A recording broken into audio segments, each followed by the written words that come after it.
প্রিয় দর্শক, খুবই গুরুত্বপূর্ণ একটি ডিফেন্স আপডেট নিয়ে চলে এলাম আপনাদের কাছে এই গ্লোবাল নলেজ বাংলা চ্যানেলে। ভাবুন তো, শত্রু দেশের ভেতরে ১,৫০০ কিলোমিটার পর্যন্ত ঢুকে ঘন্টার পর ঘন্টা আকাশে ঘুরে বেড়াচ্ছে একটি অস্ত্র। রাডারে ধরা পড়ছে না সহজে। সঠিক মুহূর্তের অপেক্ষায় রয়েছে। আর নির্দেশ পেলেই মুহূর্তের মধ্যে ধ্বংস করছে শত্রু রাডার, এয়ার ডিফেন্স সিস্টেম কিংবা সামরিক ঘাঁটি। এটাই ভারতের নতুন পরিকল্পনা। আজ আমরা জানব ভারতের সূর্যাস্ত্র MK1, আসন্ন MK2 এবং ভবিষ্যতে ১,৫০০ কিলোমিটার রেঞ্জের লয়টারিং মিউনিশন নিয়ে। সম্পূর্ণ ভিডিওটা দেখবেন। আর স্ক্রিনে দেখুন, এ বিষয়ে সংবাদ মাধ্যমে ডিফেন্স নিউজ আর্টিকেল প্রকাশিত হয়েছে ইন্ডিয়ান ডিফেন্স রিসার্চ উইংসে। মূল খবর হলো, সম্প্রতি প্রকাশিত তথ্য অনুযায়ী ভারতীয় বিমান বাহিনী দেশীয়ভাবে তৈরি সূর্যাস্ত্র MK1 লয়টারিং মিউনিশন সংগ্রহ করছে। এই অস্ত্রটি তৈরি করছে দেবা অ্যারোনটিক্স। বর্তমান সংস্করণে কার্যকর রেঞ্জ প্রায় ৩০০ কিলোমিটার। একই সঙ্গে কোম্পানি আরও শক্তিশালী সূর্যাস্ত্র MK2, যার লক্ষ্য ৫০০ কিলোমিটারেরও বেশি রেঞ্জ, এবং ভবিষ্যতে ১,৫০০ কিলোমিটার রেঞ্জের সংস্করণ তৈরির কাজ করছে। এটি ভারতের স্বনির্ভর প্রতিরক্ষা কর্মসূচির জন্য একটি বড় পদক্ষেপ হিসেবে দেখা হচ্ছে। লয়টারিং মিউনিশন কি? অনেকে এটিকে কামিকাজে ড্রোন বলেন, তবে এটি সাধারণ ড্রোনের মতো নয়। এটি নির্দিষ্ট এলাকায় দীর্ঘ সময় ধরে উড়ে থাকতে পারে। টার্গেট শনাক্ত হলে নিজেই আঘাত করে ধ্বংস হয়। অর্থাৎ এটি ক্ষেপণাস্ত্রের নির্ভুলতা আর একটি ড্রোনের ধৈর্য, দুটির সমন্বয়ে হলো লয়টারিং মিউনিশন। সূর্যাস্ত্র MK1 এর বিশেষত সক্ষমতা হলো, বর্তমান সংস্করণটি ৩০০ কিলোমিটার পর্যন্ত অপারেশনাল ক্ষমতা আছে।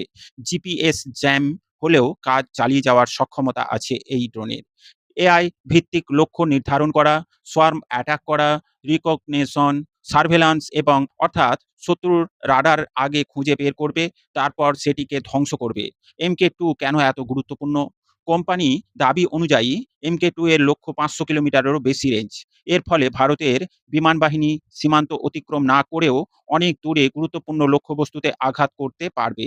বিশেষ করে radar, SAM site, command centre, communication hub এবং লজিস্টিক বেস, এই ধরনের লক্ষ্যবস্তু ধ্বংসে এটি অত্যন্ত কার্যকর হতে পারে। ১৫০ কিলোমিটার সংস্করণ কেন এত আলোচনায়? এখানেই সবচেয়ে বড় পরিবর্তন। ১৫০ কিলোমিটার রেঞ্জ মানে ভারতের মূল ভূখণ্ড থেকে অনেক দূরে কৌশলগত লক্ষ্যবস্তু নজরদারি বা হামলার আওতায় আসতে পারে। যদিও এই প্রকল্পটি এখনও উন্নয়ন পর্যায়ে রয়েছে। সফল হলে এটি ভারতের দীর্ঘপাল্লার স্ট্যান্ড অফ স্ট্রাইক সক্ষমতার বড় সংযোজন হতে পারে। ভূ রাজনৈতিক বিশ্লেষণের দিক দিয়ে এই ড্রোন যথেষ্ট তাৎপর্যপূর্ণ। বর্তমান সময়ে ভারত একই সঙ্গে দুটি বড় নিরাপত্তা চ্যালেঞ্জের মোকাবিলা করছে। একদিকে চীন, অন্যদিকে পাকিস্তান। চীন দ্রুত ড্রোন, এআই যুদ্ধ ব্যবস্থা এবং লাইটারিং মিউনিশন অস্ত্রের সংখ্যা বাড়াচ্ছে।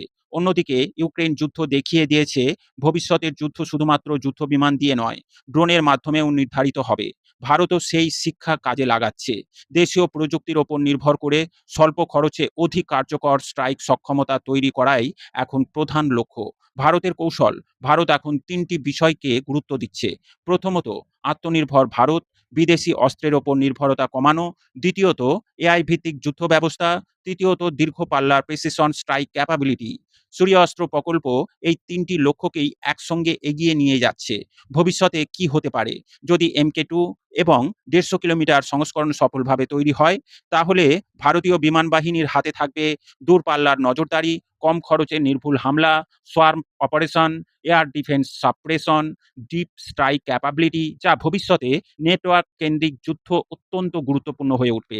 সূর্যাস্ত্র শুধুমাত্র একটি ড্রোন নয়, এটি ভারতের ভবিষ্যৎ যুদ্ধনীতির একটি গুরুত্বপূর্ণ অংশ। বর্তমানে MK1 সংগ্রহ করা হচ্ছে, MK2 উন্নয়নাধীন, এবং দীর্ঘমেয়াদে ১,৫০০ কিলোমিটার রেঞ্জের সংস্করণ নিয়ে কাজ চলছে। তবে মনে রাখতে হবে, ১,৫০০ কিমি সংস্করণটি এখনও উন্নয়ন পর্যায়ে রয়েছে এবং এটি এখনও ভারতীয় বিমান বাহিনীতে অন্তর্ভুক্ত হয়নি। ভবিষ্যতে এর পরীক্ষা ও উন্নয়নের ফলাফলই নির্ধারণ করবে এটি কতটা কার্যকর হবে।